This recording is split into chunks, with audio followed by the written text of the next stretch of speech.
सभी को नमस्कार। आज मुख्यमंत्री भजनलाल शर्मा जी ने बजट पर चर्चा करते हुए कुछ घोषणाएं की। यद्यपि ये घोषणाएं युवाओं के हित से थोड़ा सा एक पॉजिटिव संकेत था, लेकिन हम बहुत ज़्यादा जो उम्मीद कर रहे थे वैसा कुछ भी नहीं था। थोड़ी सी चर्चा मैं इसलिए करूंगा क्योंकि मेरे पास मैसेज आया आप लोगों के कि सर 1,25,000 की भर्ती की जो घोषणा है वो क्या है, और विशेष रूप से शिक्षा विभाग के लिए इसमें क्या होगा। तो बहुत संक्षिप्त में मैं आपको बता दूं इसके अंतर्गत क्या है कि इन्होंने वाही वाही लूटने का प्रयास किया एसओजी के माध्यम से। ये तो प्रक्रिया खैर चल रही है और अच्छी बात भी है, ये इनका शाबाशी वाला कदम भी है खैर एसओजी वाला। 1 लाख से अधिक इन्होंने कहा कि हमने नियुक्ति दी है, निजी क्षेत्र में 2 लाख से अधिक नियुक्ति दी, उससे कोई आपको सरोकार होगा नहीं मेरे अनुसार। इन्होंने कहा कि वर्ष 2026 में 1 लाख पदों पे भर्ती किए जाने के लिए परीक्षा कैलेंडर जारी कर दिया है। मतलब जो भर्तियां फिलहाल चल रही हैं उनकी बात की जा रही है, जिनका परीक्षा कैलेंडर जारी हो चुका है, जिनकी एग्जाम डेट घोषित हो चुकी है, उसकी बात है 1 लाख पदों पे।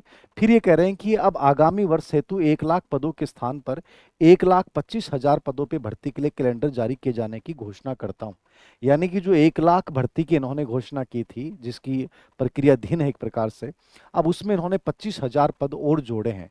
अब आपके दिल दिमाग में आएगा कि सर ये 25,000 पदों में कौन से क्या पद होंगे, ये तो खैर सरकार जानती है। लेकिन 1,25,000 पदों में से बहुत सारे पद तो ये मेडिकल चिकित्सा वाले, संविदा वाली, ठीक है, ये भर्तियां हैं कुल मिला के। तो अभी एकदम से क्लियर तो नहीं होगा, लेकिन आपके दिल दिमाग में ये जरूर होगा कि सर शिक्षा विभाग के लिए क्या होगा। हाँ, सरकार इस बात के ऊपर लगभग विचार कर रही है कि जल्दी ही रीट का आयोजन होगा पात्रता परीक्षा का। उसके बाद लगभग 10,000 के आसपास ग्रेड थर्ड के पदों के लिए एक भर्ती विज्ञापन आपके सामने जरूर आएगा। ग्रेड सेकंड, ग्रेड फर्स्ट का हो जाता है इस साल। में नहीं उम्मीद कर रहा कि 2026 में कोई विज्ञापन आएगा। 2027 चूंकि बहुत इंपॉर्टेंट ईयर भी होगा सरकार के हिसाब से भी, चौथा और पांचवा साल, तो यहाँ कोई भी सरकार हो, किसी भी प्रकार की सरकार हो, भर्तियां जरूर निकालेगी। तो 27 और 28 यानी 26 में ग्रेड फर्स्ट और ग्रेड सेकंड में अपन इन भर्तियों के अलावा और कोई उम्मीद ना करेंगे।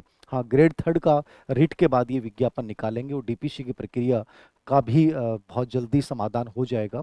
दूसरी एक इंपॉर्टेंट बात ये है कि स्टाफिंग पैटर्न ये करने जा रहे हैं, और स्टाफिंग पैटर्न होने के बाद आपको सबको पता चल जाएगा किस प्रकार की वैकेंसी कितने पदों पे आएगी।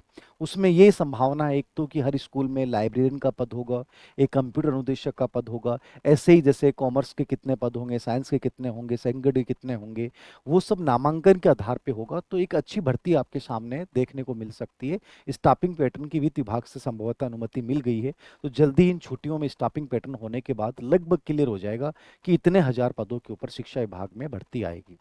अब तीसरी बात महत्वपूर्ण ये है कि आप लोगों को लगे कि सर आएगी कि नहीं आएगी, इन सब कंफ्यूजन से दूर मैं आप लोगों को ये कहना चाहूंगा कि जो है आपके सामने उसकी तैयारी कीजिए।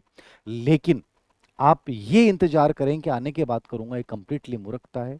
ये 2 या 3 साल जो इस सरकार के हैं, या कोई भी सरकार के जो आखिरी साल होते हैं, वहां संभवतः वैकेंसी अच्छी ही आती हैं। तो आप ये मान के चलिए कि 1 डेढ़ साल 2 साल में आपको कहीं ना कहीं, यदि आपने ढंग से अपनी तैयारी को मेंटेन रखा, तो कहीं ना कहीं सेट जरूर हो जाओगे। विशेष शिक्षक के पदों की भी स्टाफिंग पैटर्न में ये स्पेशली बिंदु शामिल किया गया है। तो मे भी ये भी होगा कि जो एनईपी 2020 के अनुसार जो स्टाफिंग पैटर्न हो रहा है, तो विशेष शिक्षक के पद भी जितनी भी वैकेंसी आए उनमें पद जरूर आएंगे। कम आ सकते हैं बट आएंगे जरूर। तो सभी आशावादी दृष्टिकोण के साथ इंतजार करें कि कुछ अच्छी वैकेंसी हमें देखने को मिलेंगी, और इन 25,000 में भी शायद कुछ शिक्षा विभाग के पद नए हों, ये हम उम्मीद करते हैं। तो केवल और केवल आपके पास एक ही उपाय है, और वो है केवल मेहनत करना, और अच्छे से मेहनत करना। इसके अलावा हम ज़्यादा कुछ सोच नहीं सकते। तो मैं यही कहूँगा कि बी पॉजिटिव। पंचायती राज चुनाव के बाद और कुछ चीज़ें सामने होंगी कि सरकार के ऊपर इसका क्या असर पड़ता है। धन्यवाद।